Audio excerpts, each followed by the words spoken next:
Ah, les amateurs de football de la NFL sont fébriles et j'en suis, vous en êtes peut-être. C'est le début d'une autre saison de football qui va nous mener au 8 février prochain pour le 60e Super Bowl. Il y a très peu de gens qui peuvent nous parler de ce que c'est que de vivre au sein de la NFL. Mais il y a un gars de chez nous, un gars de Victoriaville qui a joué également à Thetford Mines, qui fait partie des Falcons d'Atlanta. Et c'est Mathieu Bergeron, garde à gauche, numéro 65, avec le logo en plus des Falcons. Salut, Mathieu! Salut, ça va bien? Oui! Comment on se sent au début d'une saison? Nous, les amateurs, on est fébriles, mais les joueurs, quelle est l'ambiance? Vous commencez votre saison dimanche contre les Buccaneers de Tampa Bay. C'est une saison de l'année qui est vraiment excitante. Pour moi, j'ai vraiment hâte. C'est sûr que tu as encore les petits papillons, malgré que j'entame ma troisième année. C'est sûr que le premier match, c'est toujours quelque chose de vraiment excitant. Mais je pense que tous les joueurs, on a vraiment hâte. On travaille fort durant notre camp d'entraînement. Puis je pense qu'on est prêt à aller chercher ce défi-là. Toi-même, pendant l'été, je pense que tu es resté beaucoup dans la région d'Atlanta pour t'entraîner, hein?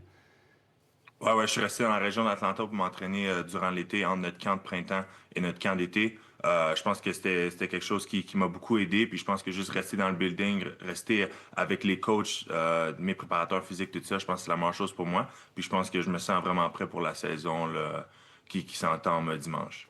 Mathieu, je me rappelle de la fois que tu étais venu nous voir en entrevue. Tu venais d'être repêché par les Falcons d'Atlanta. C'est déjà ta troisième saison. Tu as 34 matchs réguliers derrière la cravate. Je pense que cette année, tu veux passer à une autre étape, là. C'est sûr que le but, c'est de s'améliorer de chaque année. Je pense que cette année, je pense que ça va être une année importante pour le programme, pour moi-même, pour notre ligne en attaque. Donc, je pense qu'on veut prendre un pas plus haut dans nos performances. Puis, je pense que chaque année est importante. Puis, celle-là, je pense que je vais montrer aux entraîneurs que je continue à m'entraîner. J'ai vu le terme dominer. Tu veux dominer à ta position, rien de moins, hein? C'est sûr que la mentalité pour un joueur de ligne offensive, c'est de dominer. Donc, je pense que c'est la mentalité que j'ai toujours eue en jouant au football. C'est sûr que quand tu rentres dans la NFL, ça peut être un peu plus stressant, tu peux être un peu plus, comment dire, focusé sur ta job, mais un peu quand tu as de l'expérience maintenant, ben là, tu passes à d'autres choses, que là, tu veux peaufiner les détails, puis tu veux continuer cette mentalité-là de dominer la ligne défensive en avant de toi. Mathieu, tu es un des rares Québécois à percer les alignements dans la NFL. Il y a Benjamin Saint-Just également qui est rendu avec les Chargers de Los Angeles. Juste avant de parler du fait d'être Québécois et du fait français, je veux juste te faire entendre aux gens une pub qui m'a beaucoup fait rigoler de toi avec le corps arrière Kirk Cousins. On va regarder ça. This is Kirk Cousins learning French. Hey, Berge, how do you say buffalo wings in French? Ben, les ailes buffalo. El buffalo. That was Kirk Cousins learning French. C'était très, très sympathique. This Hey, is Kirk Cousins. dis-moi, Mathieu, est-ce que tu es un peu une curiosité, un gars qui vient du Québec où on parle français? Comment tu es vu par les autres joueurs?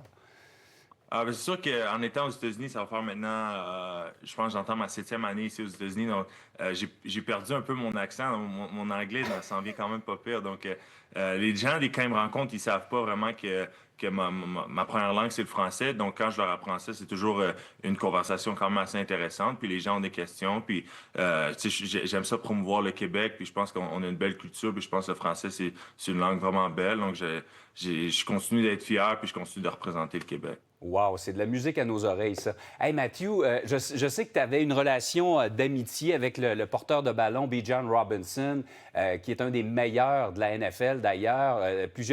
T'étais proche, évidemment, par la force des choses, de tes joueurs de ligne à l'attaque. Tu avais parlé peut-être des emmener à Montréal à un moment donné? Ouais, mon coéquipier Chris Lindstrom est venu au Grand Prix à Montréal. Ah ouais. C'est un fan de Formule 1, donc il a pris la fin de semaine, puis on lui a montré l'île de Montréal, puis lui et sa famille ont vraiment aimé. Donc, lentement mais sûrement, j'apporte des coéquipiers à Montréal pour leur montrer un beau moment. Puis je pense que c'est une ville vraiment belle, surtout l'été. L'hiver, par contre, avec la neige, c'est quelque chose de différent. Mais avec l'été, c'est une belle expérience, puis les gens aiment vraiment ça. Qu'est-ce qu'on peut te souhaiter, Mathieu, pour cette saison? Je pense que ça fait depuis 2017, l'an passé, vous êtes arrivé un peu à court pour les éliminatoires. Le but, c'est les séries cette année, là. Ouais, le but, c'est les séries. Puis je pense que ce que les gens peuvent me souhaiter, c'est de la santé. Je pense que c'est la chose la plus importante dans la NFL. C'est une longue saison, c'est une saison physique. Donc, la santé, pour moi et mes coéquipiers, je pense que c'est quelque chose qui serait vraiment apprécié. Tu disais toi-même, hein, l'équipe avec laquelle vous commencez la saison et celle avec laquelle vous terminez la saison, souvent, c'est pas la même à cause des blessures. Oui, exactement. Puis je pense que c'est ça qui peut faire la différence entre faire les séries ou aller à la maison en janvier. C'est vraiment la profondeur de ton depth chart qui va gagner les games vraiment importantes là, de novembre à mi-décembre. Là. C'est vraiment on appelle ça un grinder. Là. C'est vraiment les games qui sont les semaines vraiment importantes de la NFL qui déterminent les séries éliminatoires. Mathieu Bergeron, reste plus qu'à te souhaiter une bonne saison. On est tous derrière toi. On est très, très fiers de te voir représenter le Québec au sein de l'organisation de la NFL. Merci beaucoup de nous avoir parlé ce matin. Un gros merci, j'apprécie vraiment.